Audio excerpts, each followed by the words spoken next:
أعوذ بالله من الشيطان اللعين الرجيم بفضل بسم الله الرحمن الرحيم اللهم قل لوليك حجة ابن الحسن صلواتك عليه وعلى آبائه في هذه الساعات وفي كل ساعات وليا وحافظا وقائدا وناصرا ودليلا وعينا حتى تسكنه أرضك طوعا وتمتعه فيها طويلا اللهم صل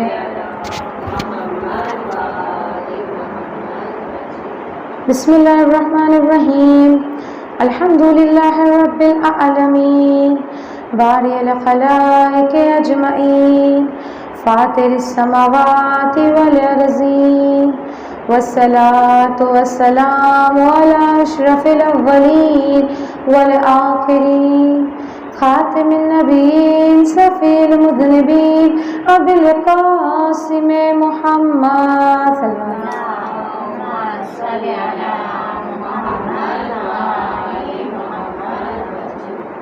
وعلى آله الطيبين الطاهرين المظلومين المعصومين ولعنة الله دائمة الباقية وعلى أعدائهم وقتلتهم أجمعين من الآن إلى قيام يوم الدين أما بعده فقد قال الله تبارك وتعالى في كتابه المجيد وفرقانه الحميد إنما يريد الله ليذهب عنكم الرجس أهل البيت ويطهركم تطهيرا سلام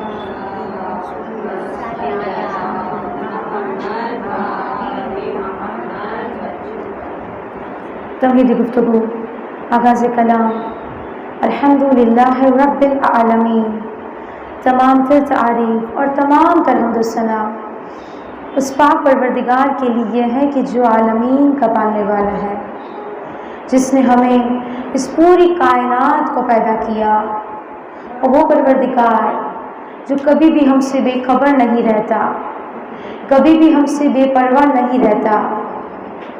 ہم اس رب کی دی ہوئی نعمتوں کا شمار نہیں کر سکتے۔ عزیزان محترم، ہم اس رب کی دی ہوئی نعمتوں کا شکر ادا نہیں کر سکتے، مگر شکر نعمت ہم پر واجب ہے۔ تو آئیے سب مل کے اس رب کی بارگاہ میں اس رب کا اس فرش عزا پہ شکر ادا کرتے کہ پروردگار عالم، تیرا شکر ہے، تیرا احسان ہے کہ تو نے ہم سب کو دامن محمد اور آل محمد سے منسلک کر دیا۔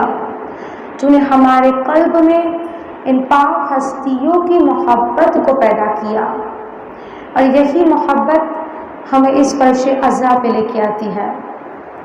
بس ہم سب خدا سے دعا کریں کہ پروردگار عالم ہمیشہ اس ایمان میں، اس محبت میں اضافہ کرتے رہنا، اور ہم سب کا خاتمہ بخیر ایمان پہ کرنا۔ جب دعا کی ہے تو قبولیت کے لیے بآواز بلند صلوات اللہم صلی علی محمد وآل محمد وسلم۔ عزیزان محترم، آج بھی مجلس کی ابتدا میں خدا کی حمد و ثنا کے لیے، خدا کی معرفت حاصل کرنے کے لیے میں مولا حسین کی عظیم دعا کا سہارا لینا چاہتی ہوں، کیونکہ جس طرح ہمارے مولا و آقا نے ہمیں خدا کی معرفت کروائی، جس طرح انہوں نے خدا کو پہچانا اور کوئی پہچان نہیں سکتا، تو آج بھی مولا حسین کی عظیم دعا کا چند جملہ آپ کی سماعتوں کے نظر ہے کہ مولا حسین دعائے عرفہ میں خدا کی معرفت کرواتے ہوئے مولا حسین ارشاد فرماتے ہیں کہ تمام حمد مخصوص ہے اس رب ذوالجلال کے لیے کہ جب میں نے بیمار ہو کے پکارا تو اس نے مجھے شفا دے دی، جب میں نے بھوک کی حالت میں پکارا تو اس نے مجھے سیر کر دیا، جب میں پیاسا تھا تو اس نے مجھے سیراب کر دیا۔ یہ 3 جملے مولا حسین کی دعا کے میں نے آپ کے سامنے پیش کیے کہ مولا حسین یہ کہہ رہے کہ پہچانو اس رب کو، وہی ہے جو ہمیں ان تمام نعمتوں سے نوازتا ہے۔ جتنی بھی نعمتیں ہمارے پاس ہیں نا، سب خدا کی دی ہوئی ہے۔ اگر پیاسے تھے، کسی نے پانی پلا دیا تو ہم اس کا تو شکر کرتے ہیں کہ آپ کا بہت شکریہ، لیکن عزیزان محترم اس وقت ہمارا دھیان خدا کی طرف نہیں جاتا، اور خدا اپنی نعمتوں کو دینے کے لیے وسیلے بنا دیتا ہے۔ اور مولا حسین کہتے کہ تمام حمد مخصوص ہے اس رب ذوالجلال کے لیے کہ جتنی بھی نعمتیں ہمیں ملتی ہے سب خدا کی طرف سے ملتی ہے۔ مولا حسین ہمیں معرفت کروا رہے ہیں کہ خدا اس زمین پہ وسیلہ بنا دیتا ہے، لیکن ہم وسیلے کو نہیں پہچانتے، نہ ہمیں نعمت کی معرفت ہوتی ہے، نہ ہمیں نعمت دینے والے کی ہم معرفت رکھتے ہیں۔ یہ پانی اگر پیاس بجھانے کے لیے اگر ہمیں کسی نے دے دیا، یہ خلق کس نے کیا؟ خدا کی ذات نے۔ بھوکے تھے، کھانا مل گیا، گھر گئے، ماں نے پکا دیا یا جس نے بھی دیا، لیکن عزیزان محترم یہ رزق کس کی طرف سے آ رہا ہے؟ خدا کی طرف سے۔ مگر کبھی بھی ہم منہ میں لقمہ ڈالتے ہوئے ہم خدا کی نعمتوں کا شکر ادا نہیں کرتے، اور خدا اس نعمت کے لیے کتنے وسیلوں کو اختیار کرتا ہے، اس ایک غذا کے لیے، اس رزق کے لیے، اس رزق کو ہمارے شکم تک پہنچانے کے لیے خدا کتنے وسیلوں کو اختیار کرتا ہے۔ کہ پہلے کسان نے اناج کو بویا، یہ اناج زمین میں سے کس نے نکالا؟ خدا کی ذات نے۔ پھر یہ آٹا کس نے پیسا؟ انسان نے، لیکن طاقت کس نے دی؟ خدا نے دی۔ یعنی ایک نعمت کو ہم تک پہنچانے کے لیے خدا کتنے وسیلوں کو اختیار کرتا ہے، لیکن کبھی بھی ہم منہ میں لقمہ ڈالتے ہوئے بھی خدا کی نعمتوں کا شکر نہیں کرتے۔ اور مولا حسین اپنی عظیم دعا میں ایک ایک نعمت کا شکر کرتا ہے۔ مولا حسین کہتے کہ پروردگارا، خدا بندہ، یہ آنکھ جو تو نے مجھے دی ہے نا، کہ جس سے ہم پلک جھپکا رہے، اس کا شکریہ۔ یہ دل جو دھڑک رہا ہے، یہ قلب، اس کا شکریہ۔ مولا کہتے یہ زبان جو تو نے ہمیں دی جس سے ہم گفتگو کر رہے، اس کا شکریہ۔ مولا ایک ایک نعمت کا شکر ادا کر رہے ہیں، اور مولا کہتے پہچان اس رب کو کہ اس نے ہمیں کیا کیا عطا کیا ہے۔ عزیزان محترم، ہمارے مولا آقا نے ہمیں خدا کی معرفت کروا لی، اپنی دعا کے ذریعے، اپنے جملوں کے ذریعے، اپنے خطبوں کے ذریعے، ہر جگہ جس مقام پہ مولا پہنچے، ہر اس مقام پہ ہمارے مولا آقا نے خدا کی معرفت کروائی۔ تو کیونکہ مولا نے خدا کی معرفت کروائی تو خدا نے بھی یہ فیصلہ کر لیا۔ کیا فیصلہ کیا؟ خدا نے بھی یہ فیصلہ کر لیا کہ اے محمد و آل محمد، آپ وسیلہ بنے ہیں نا کہ لوگ مجھے پہچانے، تو ان لوگوں کی مغفرت کے لیے، ان لوگوں کی شفاعت کے لیے میں آپ کو وسیلہ بنا دوں گا۔ اس لیے ہم کہتے ہیں نا کہ کائنات کی سب سے عظیم نعمت کا نام ہے محمد و آل محمد۔ صلی اللہ محمد و آل محمد۔ اور یہی ہے جو ہماری مغفرت کا ذریعہ ہے، ہماری شفاعت کا ذریعہ ہے۔ اور کیسے ذریعہ ہے؟ ایک روایت بیان کر دوں۔ کتاب انسانی ساز واقعات، اور اس کتاب میں یہ روایت ہے آغائے میلانی سے متعلق۔ آغائے میلانی یہ شیعیت کے علماء میں ان کا بہت بڑا مقام ہے، اور ان کے بارے میں ملتا ہے کہ کئی غیر شیعہ، غیر مذہب کے لوگ آئے تھے اور ان کے ہاتھ پہ شیعیت کو قبول کیا تھا۔ اتنے بڑے عالم دین کی روحانیت کی منزل پر ہے۔ ان کے بارے میں یہ ملتا ہے کہ آغائے میلانی نے اپنے ایک شاگرد آغائے باقری کو بلایا اور اپنے شاگرد سے کہا کہ باقری، تم مجلس پڑھنے جا رہے ہو؟ ان کے جو شاگرد تھے نا، وہ مجلس بھی پڑھا کرتے تھے اور عالم بھی تھے، یعنی ذاکر بھی تھے اور عالم بھی تھے۔ تو آغا میلانی نے کہا کہ باقری، تم مجلس پڑھنے جا رہے ہو؟ کہا آغا میں مجلس کے لیے جا رہا ہوں۔ کہا جب مجلس پڑھ لینا تو جو عزادار آئے ہو ان میں سے 40 جوانوں کو لے کے میرے پاس آ جانا۔ کیا کہا؟ 40 جوانوں کو میرے پاس لے کر آنا۔ آغا باقری کہتے کہ میں مجلس پڑھنے گیا، جب مجلس ختم ہو گئی تو میں نے عزاداروں کی طرف دیکھا، ان میں سے 40 جوانوں کو لیا اور کہا کہ دیکھو میرے استاد نے تم سب کو ان کے گھر بلایا ہے۔ اگر باقر کہتے میں نے 40 جوانوں کو لیا اور میرے استاد کے گھر پہنچ گیا۔ جب ہم استاد کے گھر پہنچے تو ہمارے استاد نے بہت عزت و اکرام سے ہمیں اپنے گھر بٹھایا اور کہا کہ یہاں بیٹھ جائیے۔ پھر میرے استاد اپنے کمرے میں گئے اور وہاں جا کے انہوں نے کہا کہ ایک ایک جوان اٹھ کے میرے پاس آؤ۔ 40 جوان آئے تھے نا، تو کہا کہ ایک ایک جوان اٹھ کے میرے پاس آ جاؤ۔ اب آغا باقری کہتے کہ ایک جوان اٹھا۔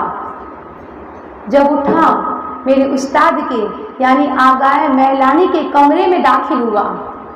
جب کچھ دیر بعد جب وہ باہر آیا تو روتا ہوا باہر آیا، ماتم کرتا ہوا، سر و سینہ پیٹتا ہوا باہر آیا۔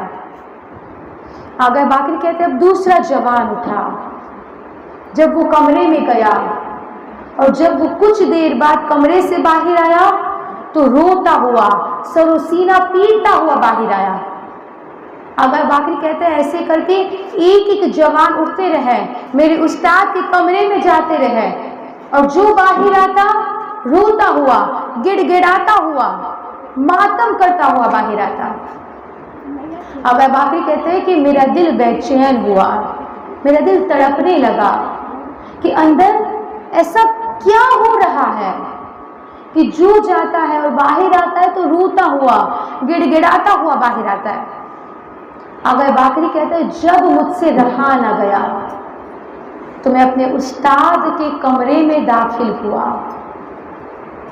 جب میں اپنے استاد کے کمرے میں گیا نا تو میں نے کیا دیکھا کہ میرے استاد یعنی آغا میلانی بیٹھے ہوئے ہیں اور ان کے قریب میں ان کا کفن رکھا ہوا ہے۔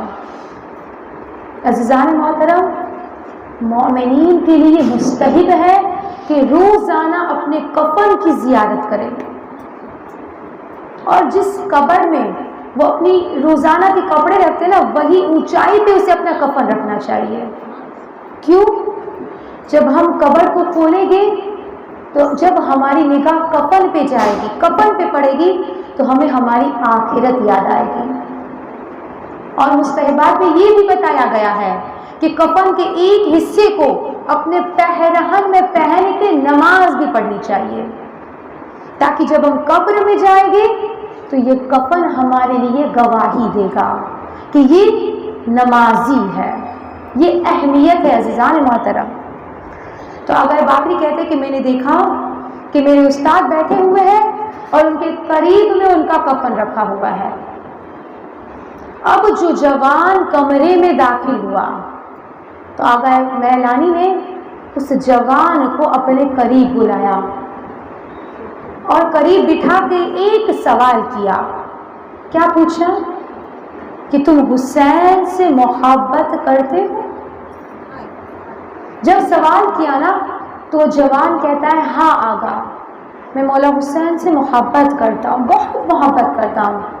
تو پھر آغا میلانی نے سوال کیا کہ کتنی محبت کرتے ہو، کس حد تک، کتنی زیادہ محبت ہے تمہیں حسین سے؟ جب یہ سوال کیا نا تو وہ جوان رونے لگا، سر و سینہ پیٹنے لگا، رو کے کہتا ہے کہ میں حسین سے اتنی محبت کرتا ہوں کہ میں مولا حسین پہ اپنی جان تک قربان کر سکتا ہوں۔ کہا جب وہ رونے لگا، سر و سینہ پیٹنے لگا، تو آغا میلانی نے اپنا کفن اٹھایا اور کفن اٹھا کے ان آنسوؤں کو اپنے کفن سے پوچھا کہ یہ غم حسین میں بہنے والے آنسو، یہ محبت حسین میں بہنے والے آنسو میرے کفن میں جذب ہو جائے۔ عزیزان محترم، آغا باقری کہتے جب میں نے یہ دیکھا نا تو میں اپنے استاد کے قریب گیا اور استاد سے کہا کہ آغا آپ کو اس کی ضرورت نہیں ہے، آپ کے درجے کو خدا نے اتنا بلند رکھا ہے، آپ اتنے باتقوا ہیں کہ کئی غیر مذہب کے لوگ آ کے آپ کے ہاتھ پہ شیعت کو قبول کیا ہے، اسلام کو قبول کیا ہے، آپ کو یہ سب کرنے کی ضرورت نہیں ہے۔ تو آغا میلانی نے ایک جملہ کہا، کیا کہا؟ باقری تمہیں نہیں معلوم کہ روز قیامت میں میدان محشر میں اگر کوئی چیز ہماری شفاعت کرے گی تو وہ محبت حسین ہے اور گریہ بر حسین ہے، یعنی حسین کے غم میں رونا، حسین سے محبت کرنا اور مولا سے توسل کرنا، کہا یہی چیز ہے جو میدان قیامت میں روز محشر میں ہماری شفاعت کا سبب بنے گی۔ اور عزیزان محترم اصلاً ایسا ہی ہے، کیونکہ کتاب انوار خمسہ آیت اللہ زنجانی کی کتاب ہے اور اس کتاب میں آیت اللہ زنجانی نے اپنی تحریر کو لکھا ہے۔ اس کتاب میں یہ لکھا ہے کہ چھٹے امام صادق آل محمد امام جعفر صادق علیہ السلام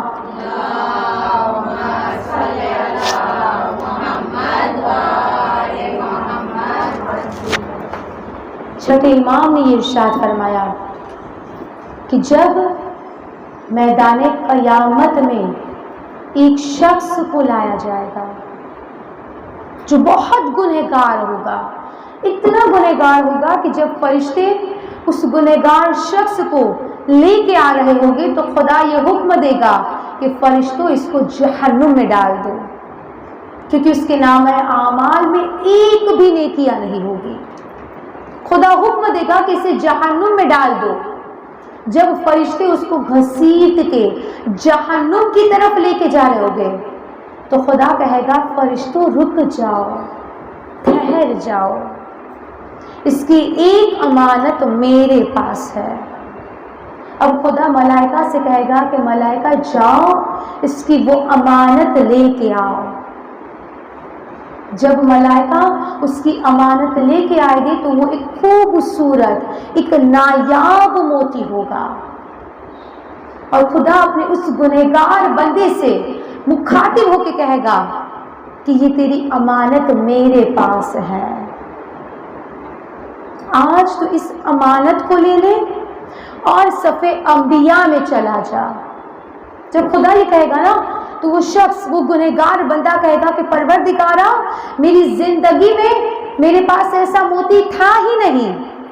تو خدا کہے گا کہ یہ وہ آنسو ہے کہ جو تو نے غم حسین میں، محبت حسین میں بہائے ہیں، اور میں نے ان آنسوؤں کو اپنی صدف رحمت میں رکھ کے اس کی پرورش کی ہے، اور آج یہ در آبدار بن گئے ہیں، ایک بیش قیمت موتی بن گئے ہیں۔ تو اسے صف انبیاء میں لے کے چلا جا، اور جو نبی اس کی قیمت بتا دینا میں تجھے دینے کو تیار ہوں، آج میں اس موتی کو خریدوں گا۔ عزادارو، اب وہ گنہگار شخص اس موتی کو لے کے انبیاء کی صف میں جائے گا، ایک ایک نبی کے پاس جائے گا. جس نبی کے پاس جائے گا نا سب یہی کہیں گے کہ یہ اتنا قیمتی اتنا خوبصورت موتی ہے کہ ہم اس کی قیمت نہیں بتا سکتے. کہا جب ایک ایک نبی کے پاس جائے گا، جب کوئی نبی اس کی قیمت نہیں بتا پائے گے، اور پھر وہ رسول خدا کے پاس پہنچے گا، آخری نبی کے پاس پہنچے گا. جب رسول خدا کے پاس آئے گا نا، کہے گا کہ اللہ کے رسول یہ موتی ہے، اس کی قیمت بتا دیجئے. تو رسول خدا رونے لگے گے، گریہ کرنے لگے گے، اور رسول کہیں گے یہ اتنا قیمتی موتی ہے اور یہ آنسو میرے حسین کے غم میں بہہ ہے، میں اس موتی کی قیمت نہیں بتا سکتا. تم اس موتی کو لے کے میرے حسین کے پاس چلے جاؤ. عزادارو، اب وہ گنہگار شخص مولا حسین کے پاس آئے گا اور مولا سے کہے گا مولا یہ وہ آنسو ہے جو میں نے آپ کی محبت میں بہائے ہیں، آپ کے غم میں بہے ہیں. اے مولا، خدا کہتا ہے کہ آج خدا اس موتی کو خریدے گا، اور خدا نے کہا ہے کہ مولا اس موتی کی قیمت بتا دیجئے. خدا اس موتی کو خریدنا چاہتا ہے. اب مولا حسین اس گنہگار شخص کے بازو کو پکڑیں گے اور مولا اسے عرش کے قریب لے کے جائیں گے. عرش الہی کے قریب مولا اس گنہگار کو لے کے جائیں گے اور مولا کہیں گے کہ پروردگارا، میری خواہش ہے کہ اس موتی کی قیمت یہ ہے کہ خداوندہ تو اس شخص کو، اس کے اہل و عیال کو اور اس کے والدین کو بخش دے، اور بہشت میں جہاں میں ہوں تو اس کو وہاں پہ جگہ دے دے. تو عزیزان محترم، جب میرے مولا و آقا یہ کہیں گے نا تو خدا یہ کہے گا کہ حسین میں نے اس قیمت کو منظور کر لیا. اے حسین، میں نے اس کو، اس کے اہل و عیال کو اور اس کے والدین کو بخش دیا. اور اے حسین، جہاں تو ہے بہشت میں اسے وہاں تیرے ساتھ رکھ دوں گا.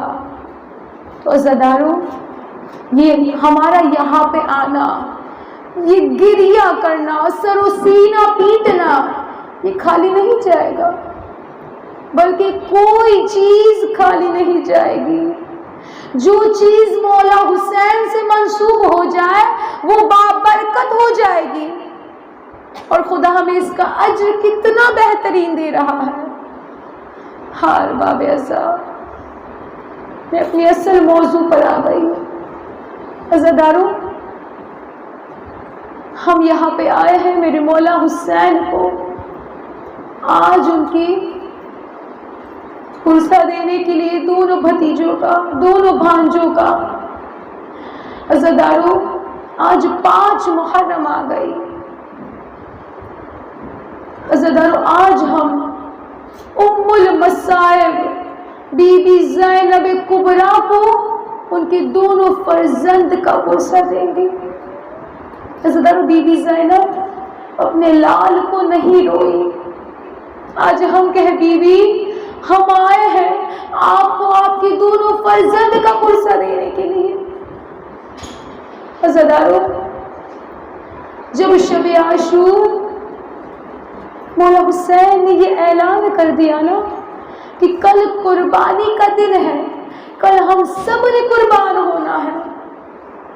عزادارو، مقاتل کی روایت ہے کہ شب عاشور سب بیویاں اپنے اپنے خیموں میں اپنے اپنے بیٹوں کو، اپنے شوہروں کو، اپنے بھائیوں کو تیار کرتی رہی. حال باب اعظم مولا حسین نے رات کا ایک حصہ عبادت میں گزارا تو ایک حصہ خیموں کے اطراف میں گاشت کرنے میں گزارا. جب میرے مولا حسین خیموں کے اطراف سے گزر رہے تھے نا، جب اپنی بہن زینب کے خیمے کے قریب پہنچے، اندر سے صدا آ رہی تھی، بی بی زینب اپنے دونوں فرزند کو اپنی زانوں پہ لٹائے ہوئے ہیں، ایک زانوں پہ اون کو لٹایا ہے، ایک زانوں پہ محمد کا سر ہے۔ ایک مرتبہ بی بی زینب کہتی ہیں میرے شیرو تم حیدر کرار کے نواسے ہو، تم جعفر طیار کے پوتے ہو، میرے فرزندو کہ کل قربانی کا دن ہے، کل قدم پیچھے نہ ہٹنے پر۔ میرے شیرو کل مجھے خدا کے بارگاہ میں سرخرو کروا دینا، کل سب سے پہلے اپنے ماموں پہ تم قربان ہو جانا۔ اور باب ازا سب مائیں بیٹھی نا، ماؤں کا دل ہے اپنے کلیجے پہ ہاتھ رکھ کے بتانا کہ جب خدا کسی کو ماں بنا دیتا ہے، جب خدا کسی کو بیٹا دے دے، جب بیٹے کی ماں بنا دے، تو ہر بیٹے کی ماں کے دل میں دو خواہش ضرور ہوتی ہے۔ ہر بیٹے کی ماں کی دو خواہش ضرور ہوتی ہے۔ پہلی خواہش یہ ہوتی ہے کہ خدا میرے سامنے میرے بیٹے کا گھر آباد کر دے، میں اپنی نظروں کے سامنے اپنے بیٹی کا صحرا دیکھ لوں۔ اور دوسری خواہش یہ ہوتی ہے کہ جب میں مر جاؤں میرا جنازہ میرے بیٹے کے کاندھوں پر ہو۔ عزادارو لیکن سلام کرو کربلا والی ماؤں پہ جو شب عاشور پوری رات اپنے بیٹوں کو تیار کرتی رہی۔ اور باب ازا بی بی زینب سمجھا رہی ہے، اپنے دونوں فرزندوں کو تیار کر رہی ہے کہ روز عاشور نمودار ہوئی۔ عزادارو جب روز عاشور نمودار ہوئی نا، اب دونوں بچے مولا حسین کے خیمے میں آئے اور آ کے کہتے ہیں ماموں، اے ماموں ہمیں مقتل میں جانے کی اجازت دے دو۔ عزادارو میں نے کتنی آسانی سے پڑھ لیا نا، لیکن جب جناب اون محمد مولا حسین کے خیمے میں آئے نا اور جب اجازت مانگی نا، میرے مولا حسین نے زار و قطار گریہ کرنا شروع کیا۔ ایک مرتبہ مولا حسین نے سر سے لے کے پاؤں تک جناب اون محمد کو دیکھا اور ایک جملہ کہا محمد تم کو میں نے اپنی گودوں میں پروان چڑھایا ہے، اپنی آغوش کی بالوں کو میں مقتل میں جانے کی اجازت نہیں دے سکتا۔ عزادارو بار بار وہ بچے آ رہے ہیں لیکن مولا حسین اجازت نہیں دیتے۔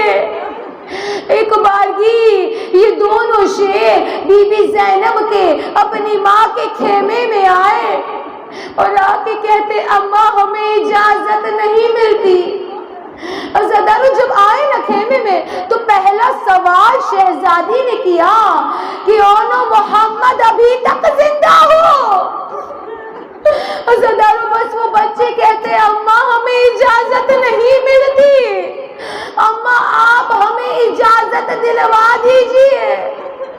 عزادارو بس بی بی زینب نے صدا دی عباس۔ عزادارو مولا عباس بی بی کے خیمے میں آئے، نظریں جھکی ہوئی ہے۔ بی بی زینب نے کہا عباس میرے بھائی حسین کو میرے پاس لے آؤ۔ عزادارو مولا عباس مولا حسین کے پاس گئے اور کہا آقا آپ کو شہزادی نے طلب کیا ہے۔ پھر مولا عباس نے عجیب جملہ کہا آقا آج شہزادی کے چلنے کی رفتار بابا علی کی طرح ہے۔ آقا آج شہزادی خیمے میں اس طرح چل رہی ہے جیسے بابا علی چلا کرتے تھے۔ عزادارو بس مولا حسین بی بی زینب کے خیمے میں آئے۔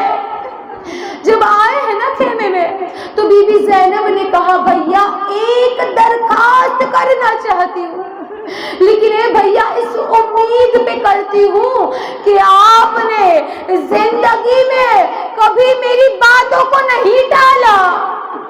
عزادارو مولا حسین کہتے بہن بیان کرو۔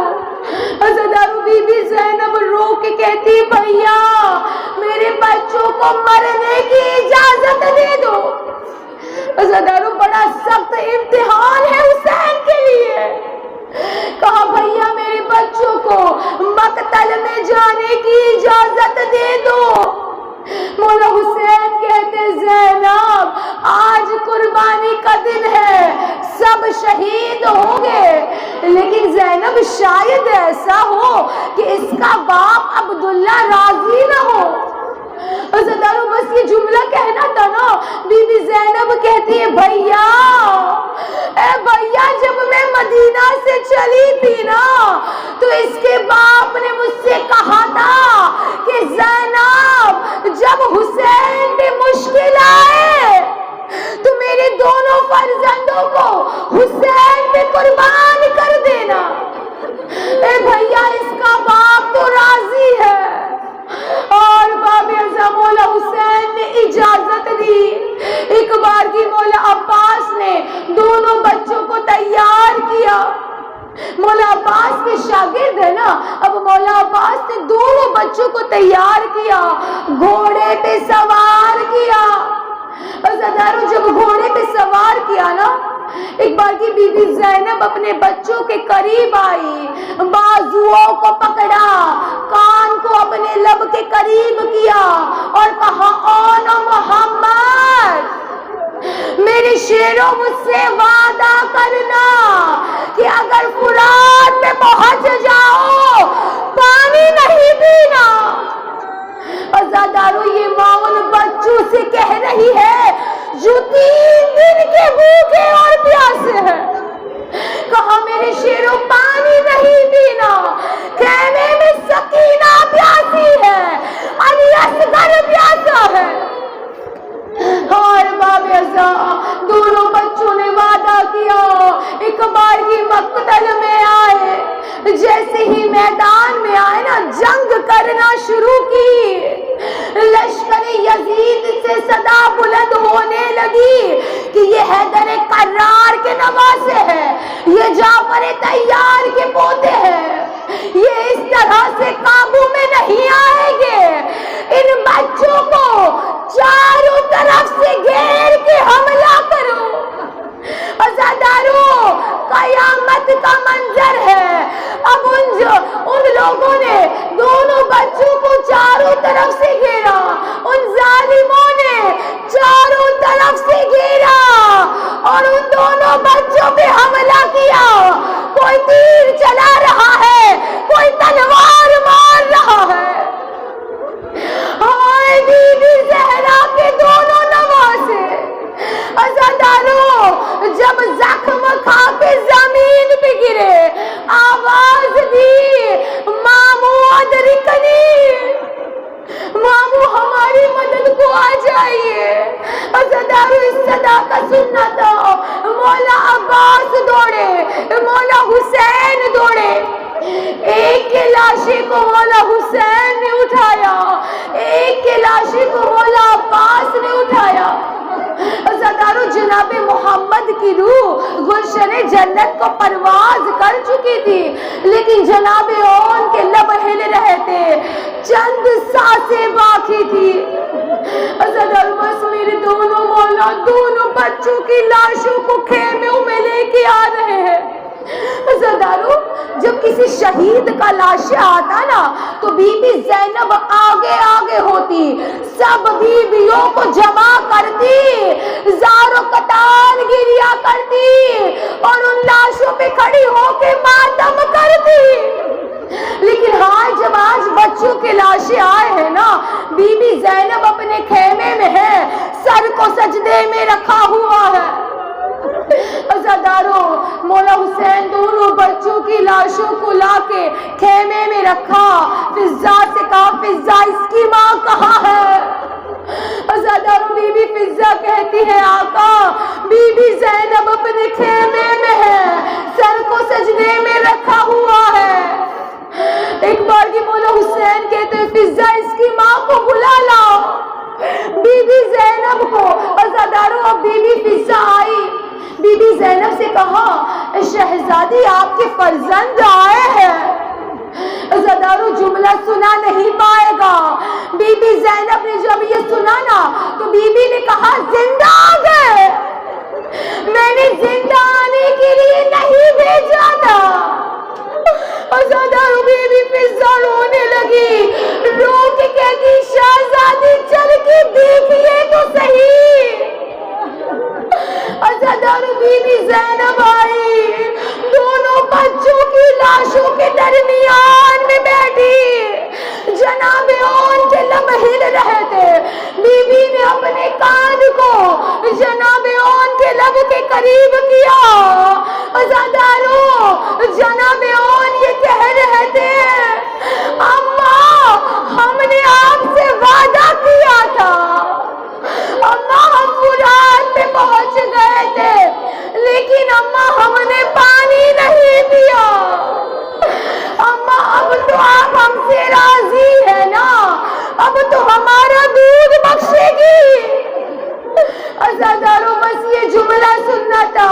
بی بی نے سر کو سجدے میں رکھا، خدا کا شکر ادا کیا، جناب اون کی روح گلشن جنت کو پرواز کر گئی۔ عزادارو بس آخر جملے بیان کروں گی۔ بی بی زینب نہیں روئی، اپنے دونوں فرزندوں کو نہیں روئی، کربلا میں نہیں روئی، جب بچوں کی لاشیں آئے نا بی بی نہیں روئی، جب قیدی بنی بی بی تب بھی نہیں روئی، جب رہائی ملی بی بی نے اپنے فرزندوں کا ماتم نہیں کیا۔ عزادارو جب پلٹ کے مدینہ گئی نا تب بھی اپنے لال کو نہیں روئی، لیکن ہائے جب اپنے گھر پہنچی دروازے کو کھولا چھوٹے چھوٹے مسلے نظر آئے۔ عزادارو بس ماں کا دل ہے نا، ایک مرتبہ دونوں مسلوں کو اٹھایا، سینے سے لگا کے کہتی آنو محمد، اے میرے شیرو یہ ماں تمہارے بغیر زندہ نہیں رہ سکتی، میرے بچوں اپنی ماں کو اپنے پاس بلا لو۔ اللہ لعنت اللہ علی القوم الظالمین، انا للہ و انا الیہ راجعون۔ اللہم صل علی فاطمہ و ابیہا و بعلہا و بنیہا وسر المستودع فیہا بعدد ما احاط بہ علمک۔ اے میرے پاک پروردگار تجھے واسطہ مصائب کے ان جملوں کا، میرے معبود تیرے حضور میں سب سے پہلی دعا یہی کرتے ہیں کہ بھیج دے وارث حسین کو، یوسف زہرا کو خون حسینی کا انتقام لینے کے لیے۔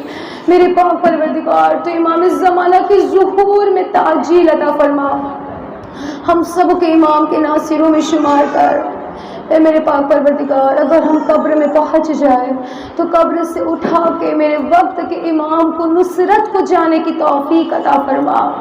اے میرے پاک پروردگار جو بھی یہاں پہ حاضر ہے، جن کے دلوں میں جو بھی نیک تمنا ہے، میرے پاک پروردگار تجھے واسطہ مصائب کے ان جملوں کا تمام کی دلی نیک تمناؤں کو پورا کر دے۔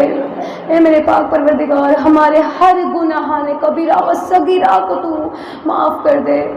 اے میرے پاک پروردگار تجھے واسطہ محمد اور آل محمد کا ہمارے والدین کے سائے کو ہمارے سر پر محبت، تندرستی، ایمان کی سلامتی کے ساتھ قائم رکھ۔ ہمارے والدین تجھ سے جو بھی نیک تمنا کرتے میرے پاک پروردگار ان تمام نیک تمناؤں کو بے حق محمد اور آل محمد قبول فرما۔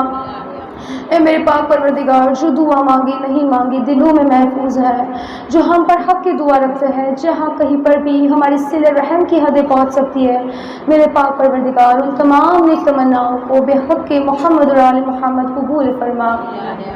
اے میرے پاک پروردگار بس آخر میں دعا یہی کرتے ہیں کہ بھیج دے وارث حسین کو، یوسف زہرا کو خون حسینی کا انتقام لینے کے لیے میرے پاک پروردگار تو امام الزمانہ کے ظہور میں تعجیل عطا فرما اور ہم سب کو امام کے ناصروں میں شمار کر۔ اے میرے پاک پروردگار یقیناً تو ایسا ہے جیسا ہم سب چاہتے ہیں، میرے معبود بس ہمیں بھی ایسا بنا دے کہ جیسا تو چاہتا ہے، کیونکہ اس نے کیا پایا جس نے تجھے کھویا، اور اس نے کیا کھویا جس نے تجھے پا لیا۔ اللہم صلی اللہ علیہ وسلم۔